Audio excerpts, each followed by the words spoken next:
Hey, I promised you guys I would do a video doing a review of our math and kind of what we'll be seeing on our SchoolNet test for tomorrow. So, one of the things that you're going to need to know that we've not necessarily talked about is each of these points right here are parts of an angle that can be labeled. So, for SPO, the particular angle that it is going to be referring to goes like this, SPO. That's going to be this angle right here. And what can you tell about that angle? Is it acute, obtuse, or right? Again, right angle. Right angle, obtuse angle, and acute angle. So an acute is anything less than 90.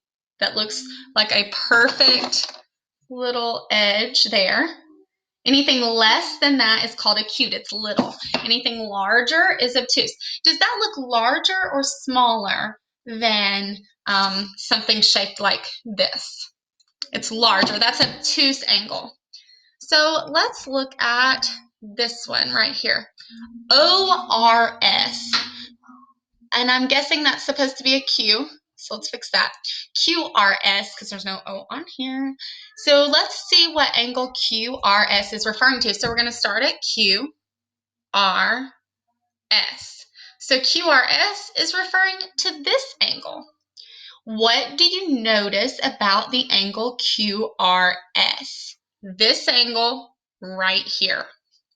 Now again, a 90-degree angle looks like a perfect little edge. It's just perfectly 90 degrees, like a square would be. And if you are looking for an acute, it will be less, and an obtuse will be larger. Anything more, and actually, if this is 90 degrees, if I just go like that, that's still obtuse. If this is 90 degrees, if I go like this, that's still acute. So anything less than 90, even if it looks close to 90, is acute. Anything more than 90, even if it's 91, that is still obtuse. So what do you think the angle QRS, what do you notice about that angle? Is it acute, right, or obtuse? It is acute. Good job. And really, we're looking at these angles, but the important thing is that you are understanding how to look at these letters and see which angle it is talking about. So for RSP,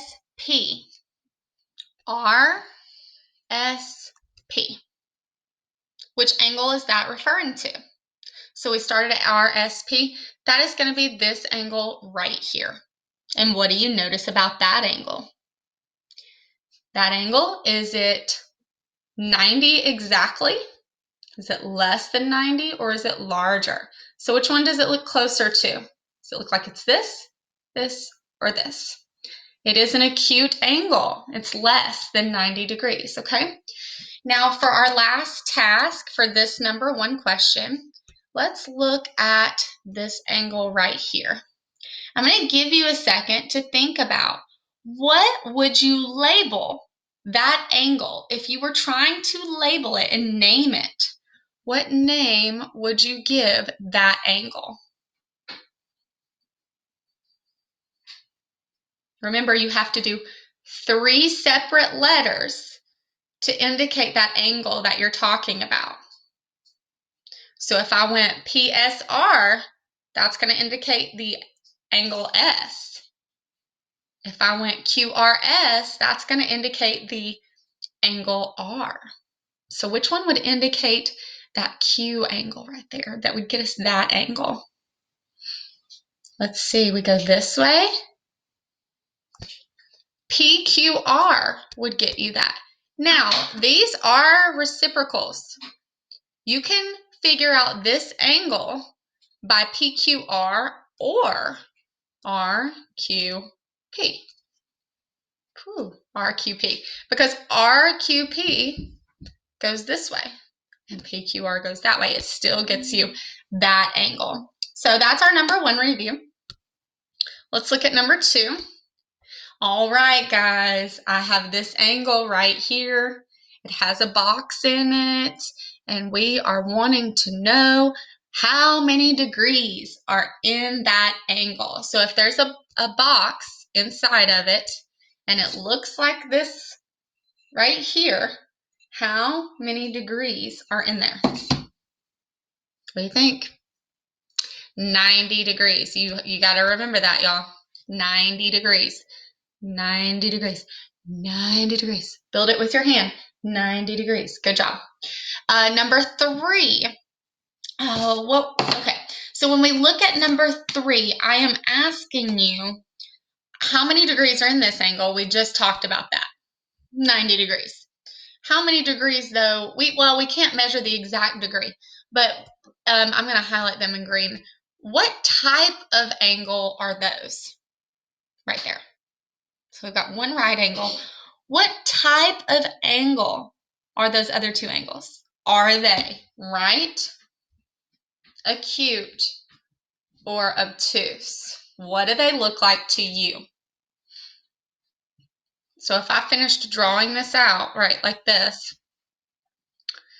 you can see that that right angle, that's less, right? That is less. So those are going to be acute angles that you were looking at right there. Those are acute. A-C-U-T-E, acute.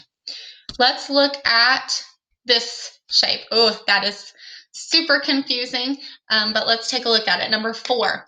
I'm going to re-highlight some of these to see if I can show you what we're talking about. So this is line W. This is line T. We're just naming these lines so we can talk about them. This is line N.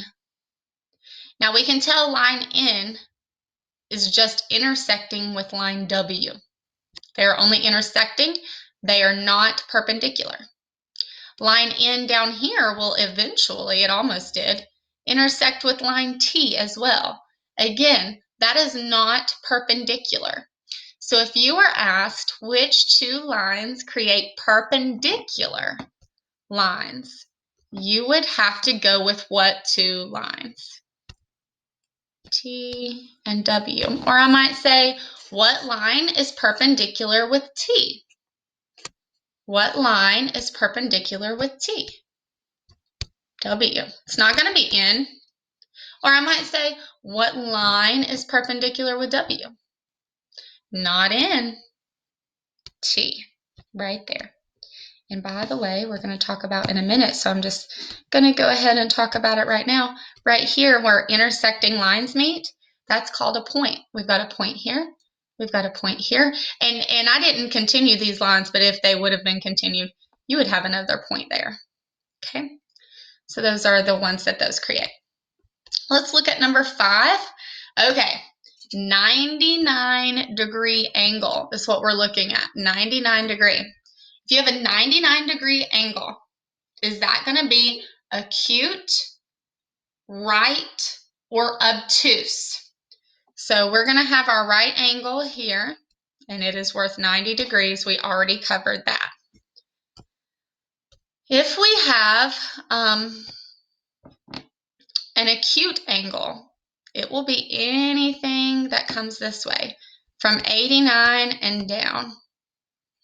Now, if we go the other way, this way, anything this way, that would be 91 and up. That is going to be obtuse. So over here, we have acute, and over here, we have obtuse.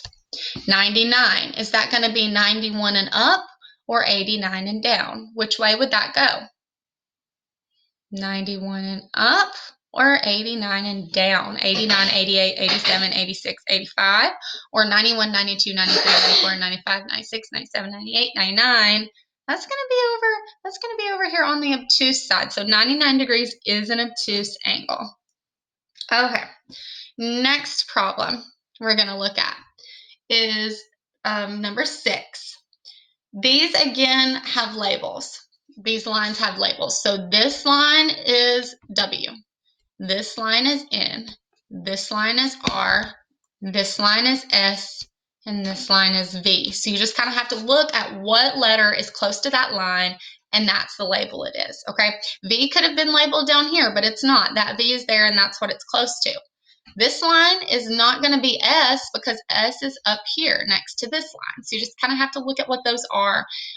If you have trouble keeping track, you are more than welcome to go through and label both sides of the lines so you can, know from start to finish what those lines are.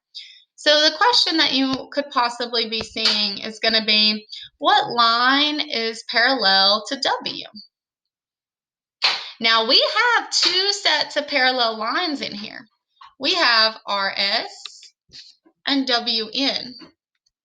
But my question was, what line is parallel to W?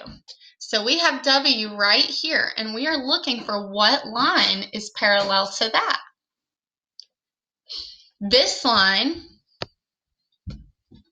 is perpendicular to W. See, it crosses this way. S is perpendicular to W. V is intersecting with W. N is parallel to W. It just keeps going in the same direction forever. Okay. So hopefully you can see that we're talking about line W, so we're looking at how those other lines interact with line W. Number 7, right here, we have two intersecting lines. And in those intersecting lines, they come together right here. And what is that called right there?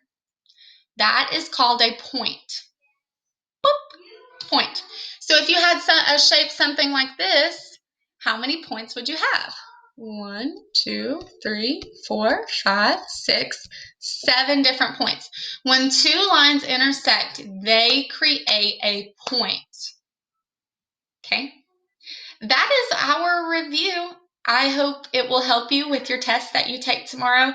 I know you're going to do a great job. Let's see if we can get everybody to get those in tomorrow. Gracie's still waiting to dump water on my head when we have 19 people turn in an assignment in one day. So, bye, guys.